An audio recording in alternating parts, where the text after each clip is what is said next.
I got some cheesy jokes for you. What is a pirate's favorite cheese? Cheddar! Cheddar! One more? You want one more? With what cheese can you disguise a small horse? Cheese. Mascarpone! Okay, last one. There was an explosion at a cheese factory in France. All that was left was debris. Debris. Brie. No? Nothing? Crickets here. And so begins day 5 of our week-long hike for Huron Hospice. Every day between May 23rd and May 30th, we are hiking a different local trail, supporting a different local business in the food and drink industry, and talking about local history. To fuel our hike today, we made a stop at Blythe Farm Cheese. Located just outside Blythe, this award-winning cheese producer does everything on site. Raising the sheep, milking, handcrafting batches of unique cheese, then aging, packaging, and finally selling to a distributor to be placed in grocery stores across Ontario. They say money can't buy happiness, but it can buy cheese, which is functionally the same thing.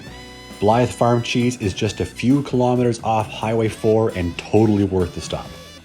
Honey, can you carry that you want to carry that on our hike, or you want to leave it in the car? It's too cold. Are you going to carry it, Sully? Such a gentleman. So you guys have heard me talk about the Goderich to Guelph Rail Trail before, right? The G2G Trail? I mean, yes, I have. Yeah. Well, here, take a look down that way. 120 something kilometers to Guelph. Why does everything lead to Why does everything lead to Guelph? So I'm here at the Adopt a Kilometer on the G2G Trail, this kilometer in memory of Tom Sinclair.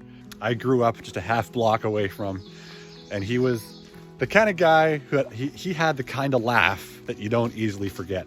When I was a little kid, maybe just your age, Violet, maybe about 6 years old, a summer night, I'd hop on my bike and bike around the block in Clinton, and I had a ghetto blaster in the front basket of my bike, and the only tape I had was a Christmas tape.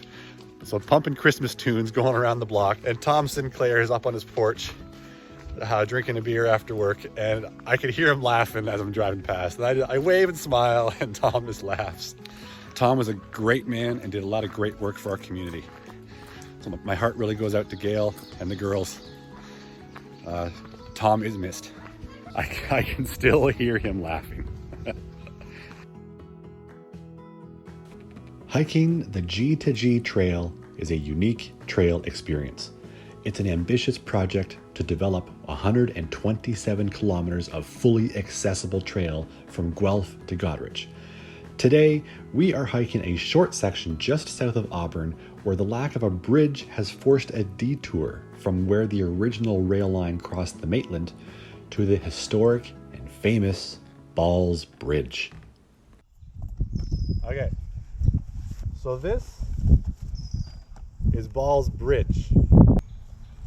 So imagine back in 1885, a young man, an engineer, a bridge building engineer is standing right here in this spot, and his job is to build a bridge across this river so people can get to Goderich easy. But across over there is a pretty lady, and he says,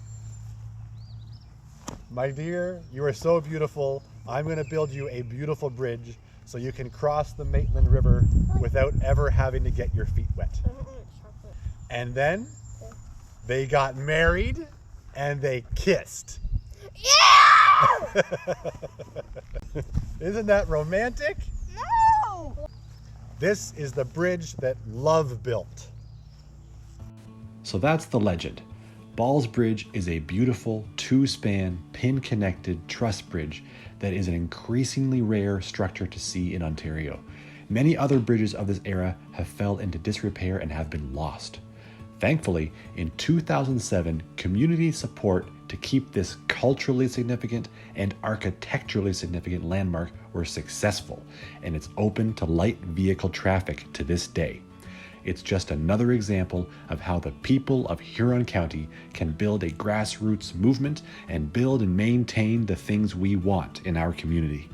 It's worth mentioning here that there is currently an application to create a gravel pit just 300 meters down Little Lakes Road from Balls Bridge. In my opinion, this industry being so close would negatively impact the environment at Balls Bridge and risk this historic site. Not to mention the change to life and culture and tranquility that would happen if the project went forward. If you want more information, head to littlelakesroad.org or check some of the posts on the Facebook page of the Maitland Trail Association. So that wraps up day 5 of our adventures of our week-long hike for Huron Hospice. Thank you everyone who has donated to help surpass my goal. Let's see if we can get the organization up to their goal. Thank you to these donors who have given over the last 24 hours. Thank you, Chelsea. Lisa, thank you. Dave and Janet, thank you so much. Dave and Kathy, thank you. And Chris, thank you so much for your donation. It really means a lot to have everyone's support. The hike goes until May 30th. Donation link in the video description. Stay tuned for day 6 tomorrow.